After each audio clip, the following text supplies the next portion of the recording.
एक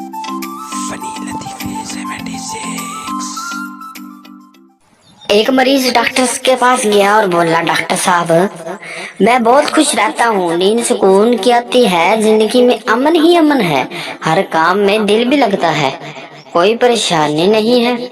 ऐसा क्यों है डॉक्टर साहब, मुझे बताएं। डॉक्टर बोला, मैं आपकी बीमारी समझ गया हूँ, आपकी जिंदगी में विटामिन सी की कमी है।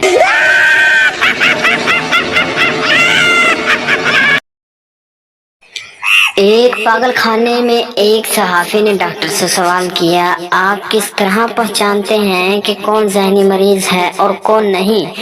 डॉक्टर, हमने एक वॉशिंग मशीन पानी से पूरा भर देते हैं और मरीज को एक चम्मच और एक गिलास और एक बाल्टी देकर कहते हैं कि वो वॉशिंग मशीन को खाली करे।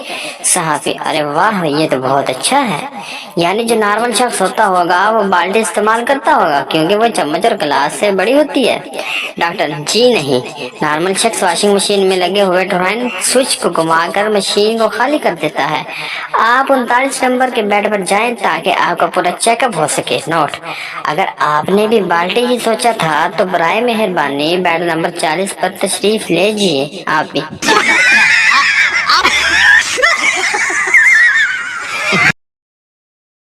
जितनी मेरी तबीयत खराब रहती है ना, लगता है मुझे किसी डॉक्टर से शादी करनी पड़ेगी।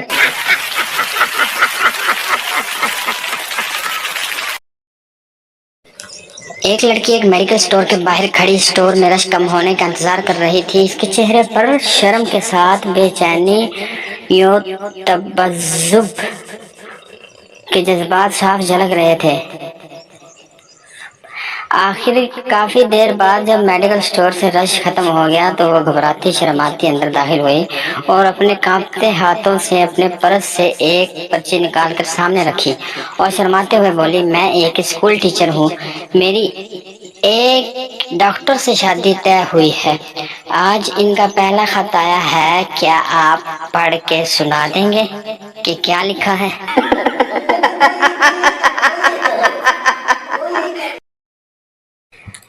सीधा डॉक्टर के पास गया और बोला, 2 साल पहले मुझे बुखार हुआ था। डॉक्टर, तो अब क्या हुआ। सीधा, यहाँ से गुजरा, सोचा आपसे पूछ लूं, आपने नहाने से मना किया था तो क्या अब मैं नहा सकता हूँ।